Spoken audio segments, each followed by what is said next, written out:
गुरु रविदास जी का जन्म 1398 ईसा पूर्व में उत्तर प्रदेश के वाराणसी शहर के निकट बंदागांव गांव में एक चमार परिवार में हुआ था। उनके पिता का नाम संतोष दास था और मां का नाम कुलदेवी था। उनके परिवार में परंपरागत रूप से चमार वर्ग में से लोग थे जो जाति व्यवस्था के अंतर्गत निम्न वर्ग में आते थे।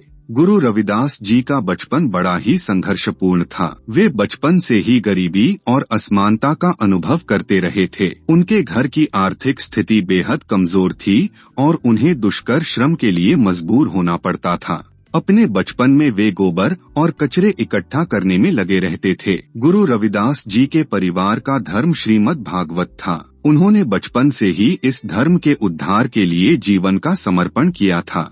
उनकी मां कुलदेवी धर्म का बहुत अनुयायी थीं और उन्हें घर में धार्मिक शिक्षा देती थीं। इसके अलावा गुरु रविदास जी ने अपनी मां से अनेक धार्मिक बातें सीखी जो बाद में उनके जीवन में बड़ा महत्व रखी। गुरु रविदास जी के जीवन का बड़ा हिस्सा भगवान राम की भक्ति में गुजरा। उनके घर पर रामायण की पाठशाला चलती थी जहां वे भगवान राम की कथाएं सुनते थे। इससे वे राम के भक्त बन गए थे और उनकी श्रद्धा भगवान राम की ओर बढ़ती गई।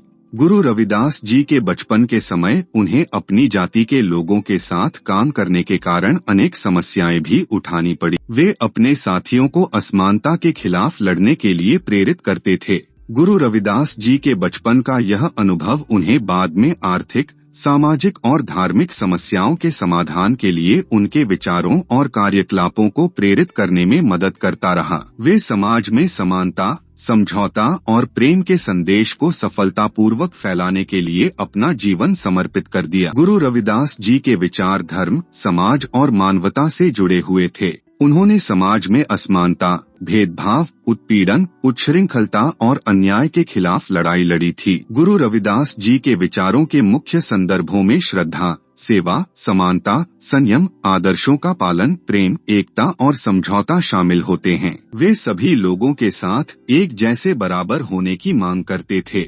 उनके अनुयायी लोगों का कहना है कि गुरु रविदास जी ने धर्म के महत्व को सभी लोगों तक पहुंचाने के लिए कई प्रचार यात्राएं भी की थीं। वे अपने समय के विभिन्न सामाजिक विषयों पर विचार करते थे, जैसे कि जाति भेदभाव, समानता, स्वतंत्रता और सामाजिक न्याय। वे सभी मनुष्यों को समान अधिकारों का हकदार मानते थे और इसके लिए उन्होंने समाज में सुधार के लिए लड़ाई लड़ी थी। उन्होंने जाति विशेषज्ञों और ब्राह्मणों के साथ जो भेदभाव करते थे, उनसे विरोध किया था। वे सभी लोगों के लिए एक ही ईश्वर के द्वारा बनाए गए थे और उनकी सेवा करना धर्म का एक आदर्श माना जाता था। उन्होंने बताया था कि जाति एक अशुद्ध वस्तु नहीं है और सभी मनुष्य एक ही ईश्वर के समान होते हैं। गुरु रविदास जी ने अपने विचारों के माध्यम से समाज को अधिक जागरूक बनाने का काम किया था। उनका संदेश था कि हमें आपसी बैर और भेदभाव को छोड़कर समाज की सेवा करनी चाहिए। गुरु रविदास जी ने धर्म के प्रति उनकी विशेष भक्ति का उल्लेख किया और उन्हें संत रामानंद की जाति उपेक्षा के खिलाफ उनकी दृष्टि को समझाने का काम किया।